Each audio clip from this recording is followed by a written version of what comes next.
From the time we exchanged greetings, my sister-in-law didn't seem to like me. She would stare at me from head to toe with a piercing gaze and laugh at me under her breath. At the time, I could only guess that she was making fun of the way I looked. I must have seemed like someone she could easily make fun of or put down to make herself feel better. That's why, when she asked for my help, I refused. I couldn't think of a single reason for me to help her. A story by Maria Bailey. My name is Maria. I got married to my husband 3 years ago, and now we live with my in-laws. My father-in-law passed away when my husband was a student, so today it's me, my husband, and my sister-in-law and mother-in-law living together. Initially, there was no plan to live together. It was just my husband and me. However, a year after getting married, my mother-in-law had an accident and hurt her leg, so we decided to move in with her so that we could help care for her. My sister-in-law, Dorothy, was already living at home, but finally my mother-in-law tearfully told my husband that she was unreliable. As it turned out, Dorothy wasn't contributing to the household expenses at all. She was single and spent her money going out to bars and clubs. It would be nice if she could have at least supported her mother, but instead she caused trouble by maxing out credit cards, asking her mom for money, or leaving her to do all the housework, even though she had a bad leg from her accident. Honestly, I think my mother-in-law is far too lenient on her daughter. Dorothy is in her late 20s, but I guess parents always feel compelled to take care of their children, no matter how old they are. That's why, even though my mother-in-law admits her daughter is unreliable, she feels she can't kick her out and lets her stay at home. Of course, I didn't want to live with them. My mother-in-law is a kind and gentle person, but that's a separate issue, and it takes some resolve to suddenly learn how to live together, no matter how nice the person is. And above all, I hated the idea of living with my sister-in-law. I wouldn't have lived with Dorothy even if I were paid to. I felt she looked down on me since the beginning of our marriage. To put it simply, Dorothy is like the controlling leader who would rotate out one friend at a time from the group during school days. I might sound childish for saying this, but I've always thought she was a malicious person who never grew out of that habit of using people for her own advantage. I felt that she didn't like me from the moment my husband introduced me to her. She asked my name, and when I answered, she stifled a laugh. I'm 32 years old. Turns out that laugh was because I was younger than she had thought. I'm sorry, I thought you were about 40. You look so mature. To put it bluntly, she probably wanted to say that I looked older. Since then, every time she saw me, she would ask about the brands of my clothes, comment on my appearance, and look down on me with a mocking laugh. A grown-up over 30 wearing fast fashion. Oh my, but Maria seems out of touch, doesn't she? Were you homeschooled or something? You don't seem like you'd get along with the fashionistas like my friends are. Of course, I'm not the type to stand out, and I'm not particularly interested in fashion. Dorothy may be able to believe that I don't dress well, but that doesn't mean she has any right to ridicule me. Moreover, I do have friends. Not many, but they're there. I feel sorry for the people who say they like me when I'm being ridiculed so much. I knew we didn't get along immediately, but it has only seemed to get worse. If she's going to have this attitude, I decided that I just need to avoid her as much as possible.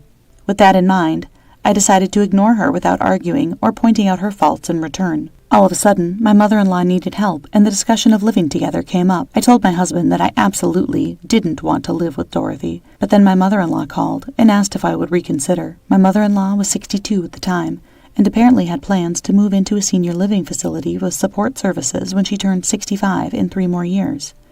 She asked if we could please share a home until then. Faced with such a desperate plea, I couldn't find the words to refuse. Limited-term cohabitation. It was a big ask, but it was only for a fixed amount of time.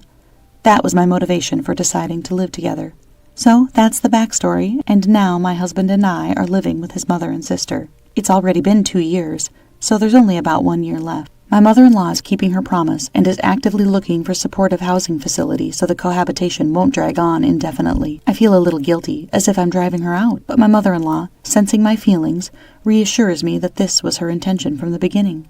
She probably wanted to take her time sorting out the house during these 3 years. In retrospect, I feel a little guilty for not agreeing to live together from the start. Of course, the idea of living with my sister-in-law was truly unpleasant, so I needed time to brace myself, and living with her has been difficult.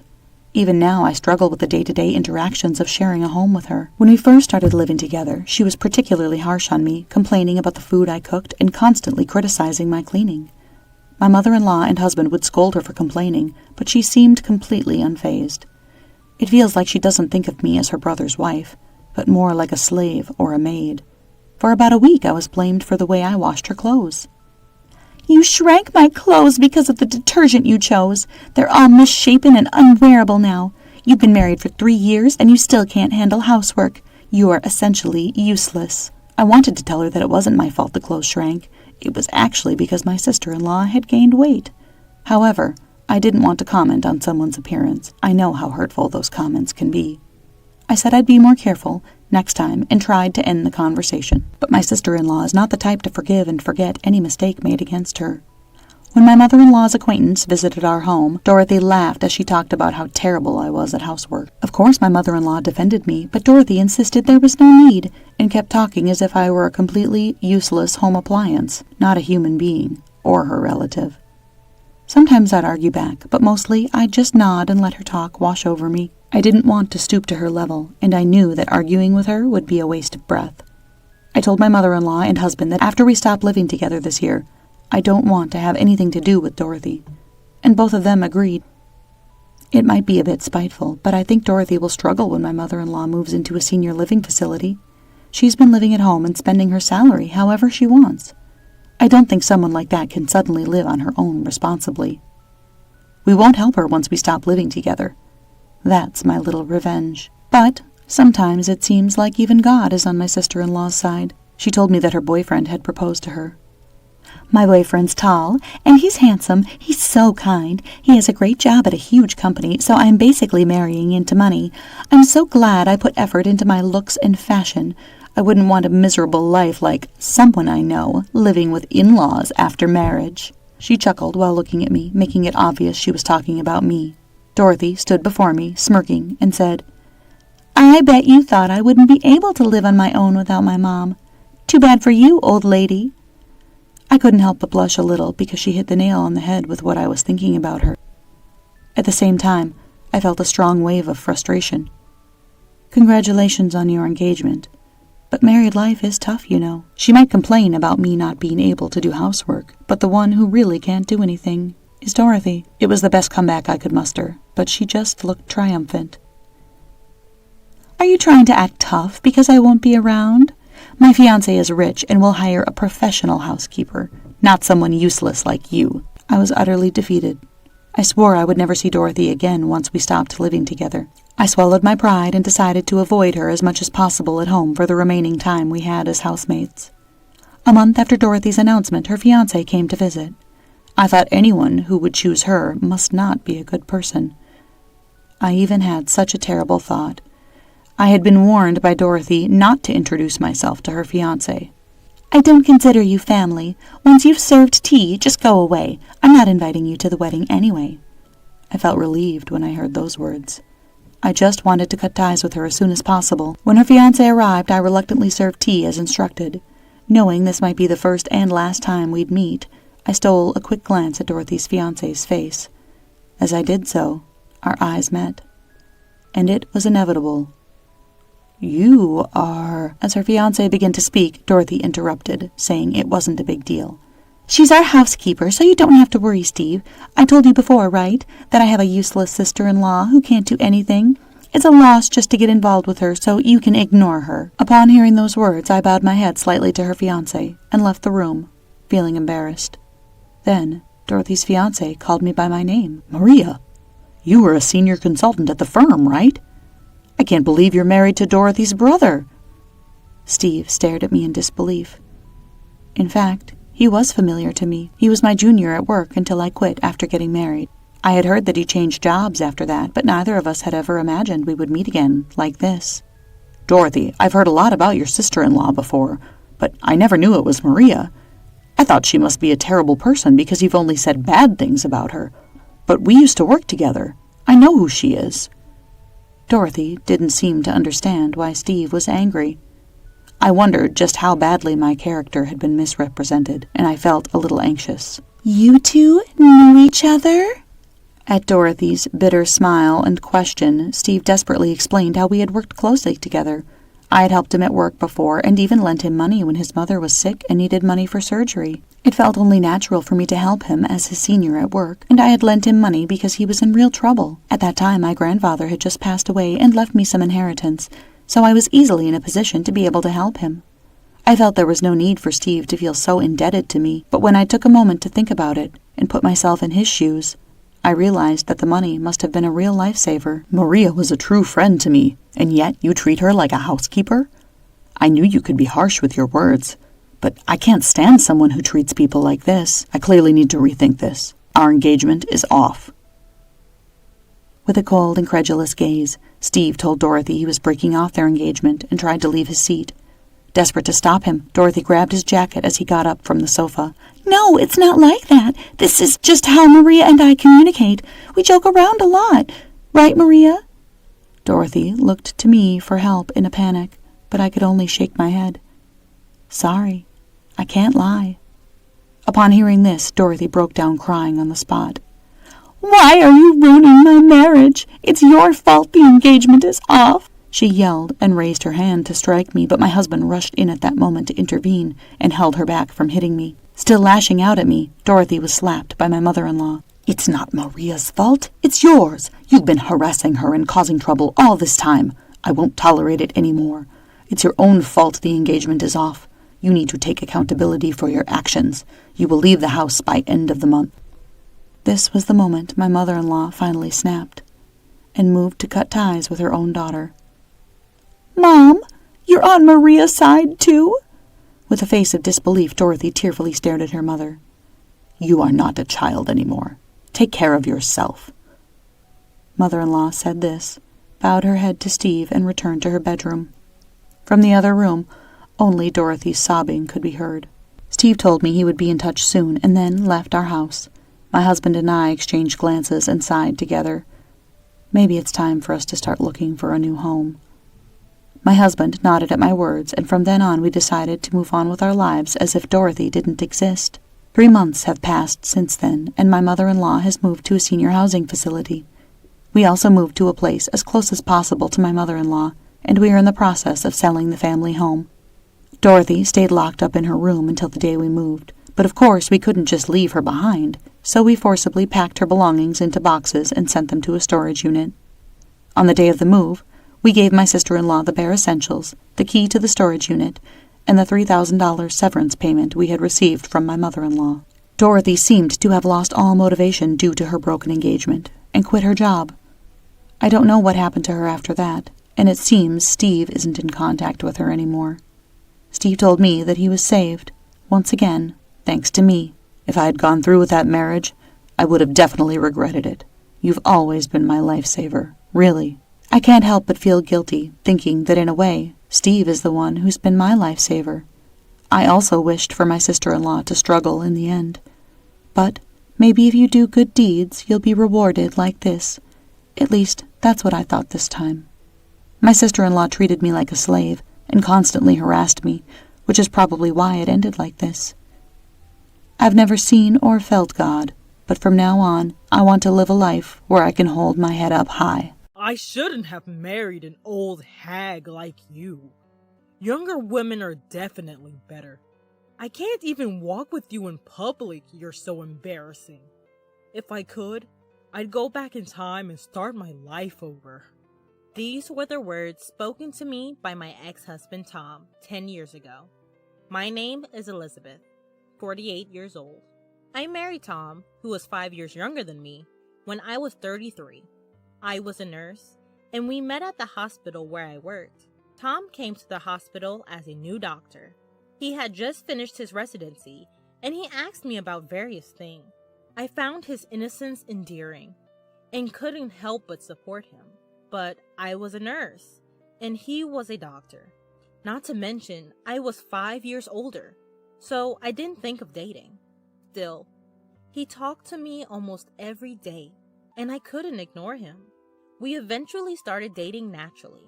I was a bit concerned about our age difference, but he didn't seem to care at all. So, I stopped worrying too.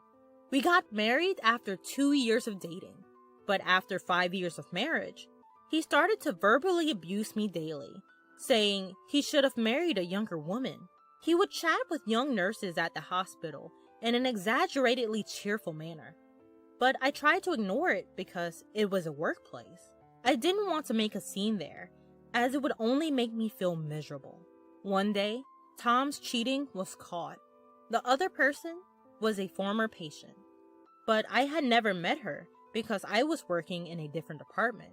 She was a woman 10 years younger than me. With an old lady like you, it's no wonder we couldn't have kids. My girlfriend is carrying my child. What? Tom laughed as if cheating were natural. I couldn't bear the thought of being with such a man any longer, so I agreed to the divorce.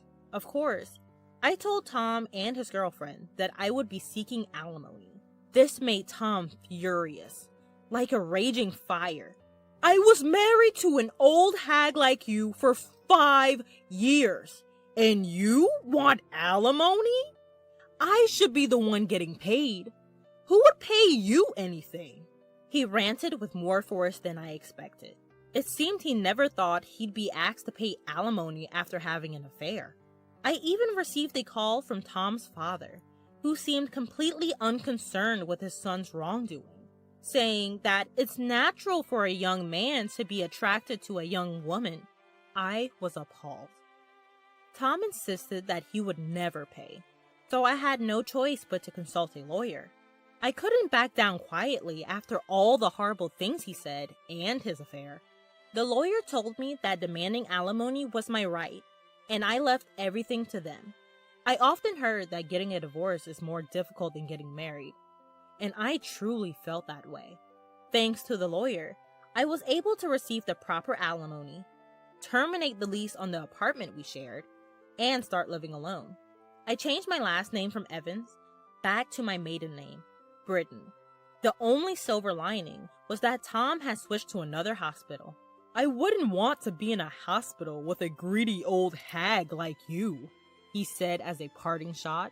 He must have thought that divorcing because of his infidelity and marrying his mistress right away would inevitably cause resentment among others. But I was impressed by how well prepared he was, having already found a new workplace. However, you can't keep people from talking. I couldn't help but hear the whispers about how I was dumped by my younger husband, and it felt like everyone was looking at me that way. Eventually, I became paranoid that someone was always spreading rumors about me, and it took a toll on me mentally. In the end, I also quit the hospital. I spent some time aimlessly, but since I love working and being active, I decided to look for a new job. Fortunately, I found a small maternity clinic just 2 stops away from my current residence that was hiring nurses, and I was hired on the spot. It was a small hospital with a minimal number of doctors and nurses, but it was a comfortable workplace where everyone got along with the patients. Miss Britton, you're very observant and well-liked by the patients. We're lucky to have you. Thank you! But my peaceful days didn't last long. A pregnant woman who had been referred from another hospital arrived, and when I heard her name, I thought, Sarah Evans, the same name as Tom's mistress. I checked to see if it was a coincidence. Her husband's name was Tom Evans, a doctor. No doubt, my ex-husband. Tom's hospital didn't have an obstetrics department, and they had recently moved nearby and were referred to this hospital. I had changed back to my maiden name after the divorce, and we had never met face to face. She didn't seem to recognize me either, but I never imagined I'd run into them here. I hesitated to tell anyone that she was my ex-husband's mistress, so I kept quiet for a few days. Then, one day, Tom came with his wife for her checkup. Tom's eyes widened when he saw me. He must not have expected me to be here. I didn't want to meet him here either. What are you doing here? At Tom's words, his wife seemed to realize who I was. Wait, is she...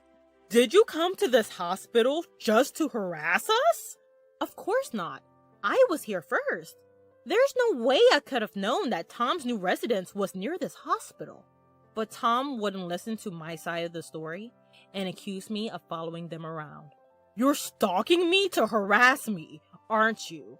Don't be ridiculous. Why would I do that? You're a greedy woman who squeezed money out of me after being dumped because you're old. Who knows what you'll do? He shouted this in the examination room, and everyone found out about our relationship. Everyone's stares felt piercing, and even though I thought Tom was in the wrong, I felt uncomfortable. Oh, I'm scared! I feel like I've been looked at maliciously ever since I came here. What if something happens to my baby? His wife added insult to injury by saying this with fake tears in her eyes. I don't know what she's capable of, so please don't let her get close to my wife, Tom said firmly. The doctor in charge then urged me to leave the examination room. It probably wasn't that they suspected me, but the only way to defuse the situation was to have me step out. I understand that patients come first, and I didn't want to be there either, but I felt miserable. I started to feel uncomfortable with people around me, as I didn't want the details of my divorce to be known. To make matters worse, Tom's wife continued to come to the hospital and badmouth me every time she came. Although everyone knew I wasn't in the wrong, the other person was a patient. Moreover, she was pregnant and needed to be taken care of. No one could say anything, as they didn't want to upset her nerves and cause health issues or interfere in personal matters. As a result, my comfort in being there only worsened. There was still more than 6 months until her due date, and I couldn't bear the thought of spending all that time in this kind of atmosphere. Even though it was a good workplace, I submitted my resignation to the hospital. It's a shame, but there's nothing we can do, said the director, whose face seemed somewhat relieved. I felt like I was being punished, even though I hadn't done anything wrong. Exhausted by everything, I couldn't bring myself to look for a new hospital to work at and return to my parents' rural home.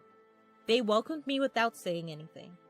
At first, I couldn't bring myself to do anything, but I felt guilty for just staying at home every day.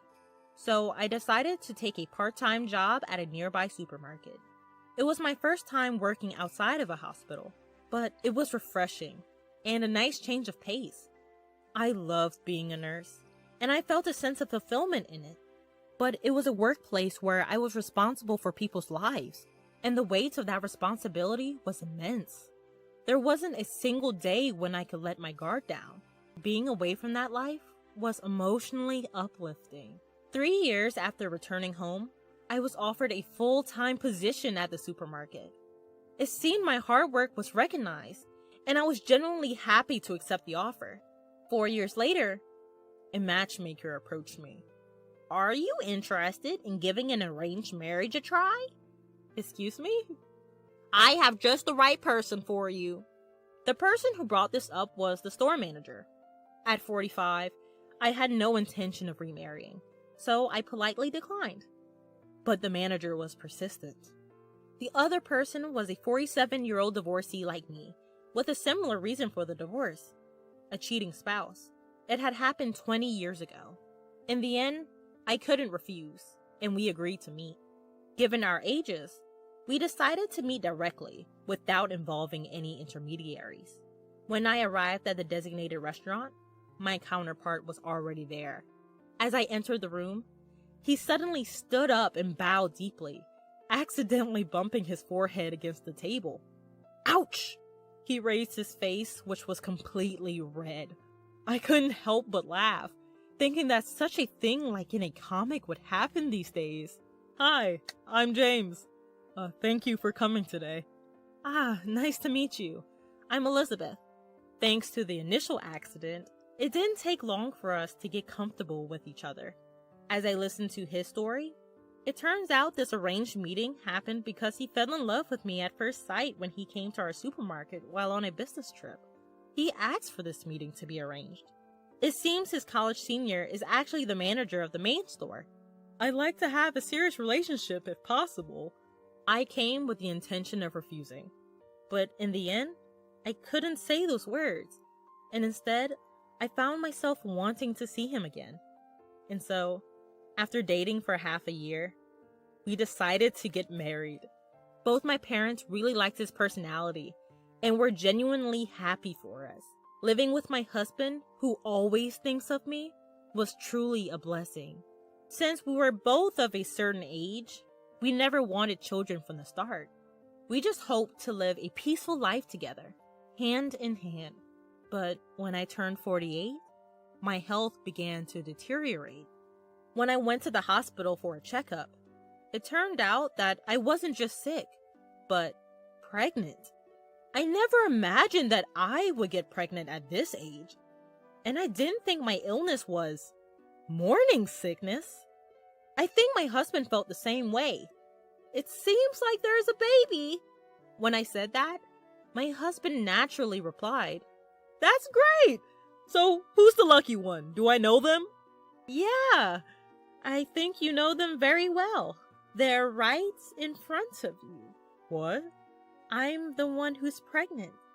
At my words, my husband made a puzzled face and was silent for a while. I thought to myself, of course this would happen. He looked down at my belly. "Our baby?" When I nodded, his eyes widened even more. I'm sure the news was so unexpected that his mind went into a panic. I mean, even I did. "So that means we're going to be mom and dad?" "Seems like it." "Really?" "Yeah." "Wow!" With an uncharacteristic surprise in his voice, my husband hugged me. "It's unbelievable! A miracle! A miracle!" "Is it okay for me to give birth?" I never really considered not giving birth, but there's the issue of age. It's not like I'm not worried about what lies ahead. Even at the hospital, I was asked, "What do you want to do?" I know very well that there are risks associated with giving birth at an older age, for both the mother and child. I don't expect everyone around me to be supportive. I'm sure there will be people who will ask how old I will be when my child turns 20. I'm not without my fears about whether or not I can raise a child at this age. Still, I could never bring myself to end the life that has taken root within me. "What are you talking about? Of course, yes." So when my husband immediately responded that way, I was happy. I thought it was his genuine feeling. But after a while, he started to worry about my health. It's easy to imagine various negative effects, even for a man like my husband. We discussed it at length and decided to go ahead with the pregnancy after talking with our doctor. My parents and his parents were surprised and worried, but they were also very happy. That's how we decided to give birth at a well-equipped, large hospital. The participating doctor was very compassionate and reassuring. And on the day of one of my checkups, not only the obstetrician, but also an internist was scheduled to be there, just in case. My husband was supposed to be there, but he had an unavoidable work commitment, so I went into the examination room alone. To my surprise, my ex-husband, Tom, was also there. Honestly, I couldn't believe I would run into him in a place like this. Wait, seriously? You're the 48-year-old pregnant woman? Giving birth at that age is unbelievable. Tom burst out laughing. The obstetrician and the nurse in the room looked confused, but Tom didn't seem to care. "You have no right to say that to me." "I'm just worried about you. An old lady getting pregnant." That's just gross. "Is that how you treat your patients? I can't believe you would say something so hurtful to a pregnant woman who's already anxious. Are you really a doctor?" "What are you acting so high and mighty for? Most of the patients at this hospital are wealthy, you know. Do you even understand that? You should leave before you embarrass yourself." "Excuse me, Dr. Evans." "I'll be leaving anyway. I wouldn't dream of giving birth at a hospital with a doctor like you." "Yeah, get out of here." "Dr. Evans, that woman is the wife of the heir to the Miles Group, who has made significant donations to our hospital." "What?" "Dr. Evans, you may not have known since you are new to our hospital." "No way, but she's my—" "I have no connection to you. Even so, what you just said was terrible. As Mrs. Miles pointed out, I can't believe a doctor would say something like that." Just then, my husband arrived. "Sorry I'm late, My wife has been a great help to you." He could clearly see that I was angry, and Tom was pale, sensing something was off. "Is something wrong?" "I was just told by this man here, Dr. Evans, that giving birth at 48 is disgusting." "What?" Upon hearing those words, my usually mild-mannered husband's expression changed instantly. And because I mentioned Dr. Evans, he probably realized this man was my ex-husband. I had talked about my previous marriage, and he knew Tom's name and occupation. "Are you Dr. Evans? You insulted my wife, didn't you?" Well, that's... What kind of hospital is this, where a doctor insults a patient? I can't trust my wife and unborn child to a place like this." As soon as my husband finished speaking, the nurse, who I had left earlier, returned with the director. "I heard there was some rudeness." Director, we came to this hospital because my father recommended it. But I can't believe a doctor like this is employed here. It seems we chose the wrong hospital." "I'm terribly sorry. That's not true. This man is not our doctor." "What?" "I just fired him." Director, what are you... I didn't know he was like this either. I only took him in because a friend asked me to. We don't need a doctor who spouts such abusive language. He won't appear before you again. Wait, Director, what are you saying? Shut up and be quiet. Get out of here, now. Don't come near our hospital ever again. Hearing the director's words, Tom, who was shouting, "No, I won't leave, I don't want to," was dragged out of the hallway by the obstetrician.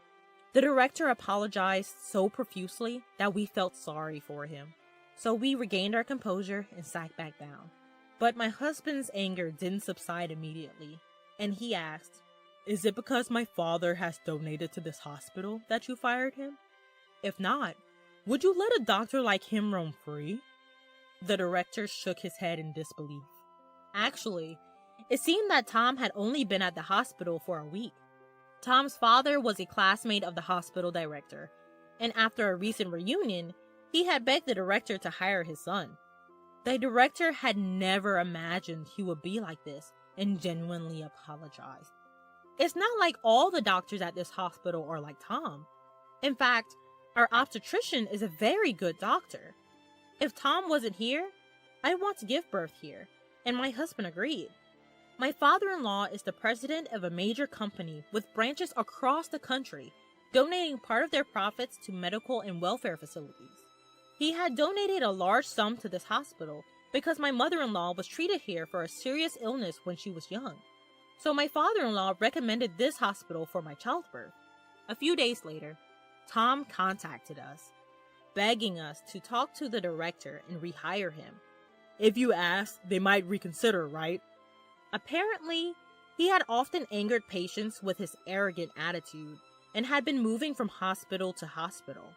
I can't think of him as anything but a fool for making the same mistakes over and over.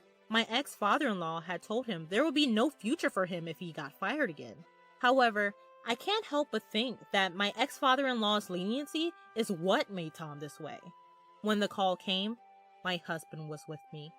He took the phone from me, yelled at Tom that if he ever contacted us again or came near me, he would report him to the police for harassment, and Tom never called again, probably out of fear. Sometime later, on the way home from the hospital, we stopped by a convenience store and saw Tom working there. It seemed no other hospital would hire him anymore. He was crying and said his wife and child had left him. But I couldn't feel any sympathy. I just decided never to go to that convenience store again. The following year, I gave birth to a healthy baby girl. She's very adorable. No matter what happens, I'm determined to raise her with responsibility and care. But my husband has been smitten with our child since the moment she was born. He seems to be becoming a very indulgent father, so I have to be careful.